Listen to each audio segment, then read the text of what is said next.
Tuan, kalau kita beli kereta terpakai yang pakai timing belt, adakah salesman sudah tukar? Confirm tak tukar. Aku tukar lah. Salesman mana ada duit? Yang tukarnya bos dia. Bos dia semua tak minat tukar-tukar ni sebab dia nak untung lebih. Lepas dia tukar tu, dia cah pula processing fee. Dia cah pula invoice fee. Semalam kita ada, sebelum semalam, kita ada 2 customer. Daripada Kajang dan juga daripada Ulu Yam. Kita betul, Ulu Yam. Dia datang tunjuk aku. First type dia tulis tu, invoice 1,000. Aku kata ada lagi you sekarang charge kau invoice. Kau tahu tak invoice tu adalah sekeping kertas. Yang mana invoice ni, tulis je. Okay, 1, 2, 3, 4, 5 item lah item. Okay, harga kereta, road tax, tukar nama. Dalam tu lah, insurans berapa semua sekali. Itu yang wajib tau. Dia tak akan tulis processing fee atas tu. Paling tidak pun dia akan tulis itu others. Ataupun miscellaneous. Miscellaneous ni tidak dapat digambarkan. Apa benda miscellaneous ni? Maksud dalam kepala dia adalah processing fee lah. Tak apalah processing fee tu. Invoice kertas ni, kertas biji ni, 1,000. Gila lah pun. 1,000. Beli kereta dia cari invoice. Invoice ni kena hantar kepada LHDN.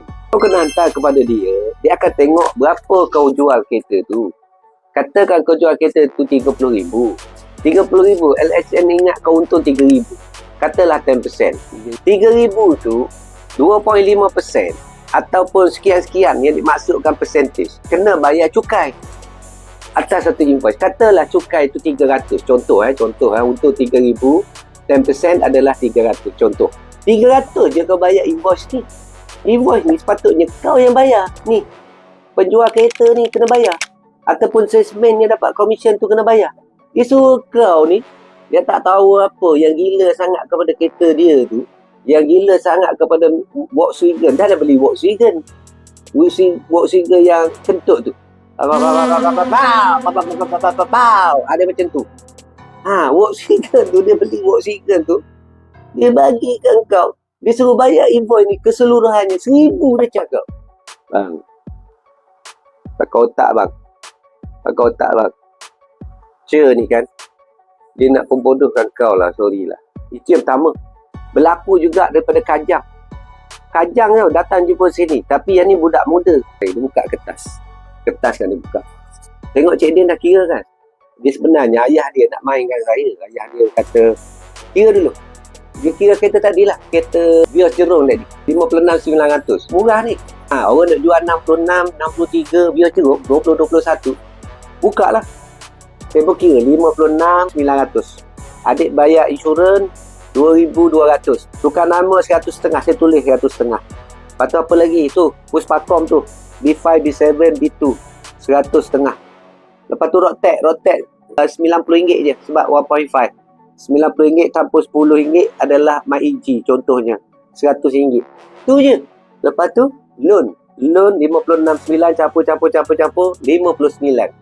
59 kali dengan 2.8. Kalau tak layak 3.25. Kalau kau budak-budak lagi mentah-mentah kan, hinguh-hinguh keluar ni kan, 3.25, 3.45. Dia pun dah setuju dah sebab kiraan di sana 3.8.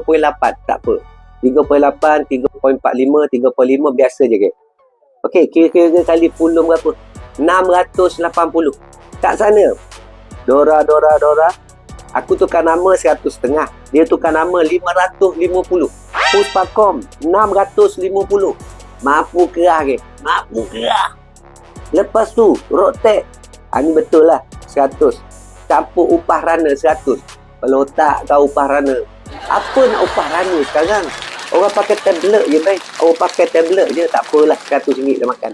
Lepas tu dia tulis invoice 1,000 invoice. Lepas tu aku tak tengok lah bawah tu, processing fee, agreement fee apa semua. RM5,000 kat situ. Dah lah harga 58. Mahal dia sikit daripada saya, 58,800. Campur semua 68 geng. 68. Mampu keras. Ceritanya, aku tulis kat depan ni kan. Kat depan saya punya, dia pun buka kat belakang. Dia tengok adik. Dia panggil adik lah pasal budak lelaki kan. Dia tengok kau gila-gila kereta kat dia. Dia dah bayar booking 500 lah. Bayar booking 500. Kereta tengok jauh-jauh je. Kereta pula parking tengah panas. Kereta tak ada bumbung. Bukan Yuska tu tak ada bumbung lah. Parking tengah panas. Buka tengok. Adik dia buka. Terbeli lah adik dia. Tengok muka depan. Muka belakang. Tak tahu baca aku mengarut. Tengok aku baca. Kau tahu baca ya? Sangat dah. Ya, dekatlah sikit. Yang terbelik-belik. Oh, yang kecil dah. Kaca mata aku ketinggalan dah. Panas sudah lah. Buta-buta je. Kalau dah lebih 5,000 ke 6,000 buat beli lembu. Kita korbankan lembu untuk hari raya belanja dekat masjid terus. Lembu siapa dia? Lepas siang malam gato-gato. Kupo tak dok tuwe. Perok tepi tangga. Genak tengah jalan. Masuk pagar amo duk makan anak pisang. Lembu siapa dia? Yang ni nak beli lembu. Bukan beli lembu. Kau ingat ce ni. Dah lah ce. Kan? Dia bukan beli lembu. Dia minum dulu. Mampu ke lagi? Ada lagi. Lepas tu budak tu pergi bayar booking. Dia tak cakap ke bapak dia. Kau tahu gaji berapa? 2,100 tu. Acah-acah nak pakai bios. Tapi tak apalah. Gaji suang-suang kuku je. 2 kes tau. Sebelum raya.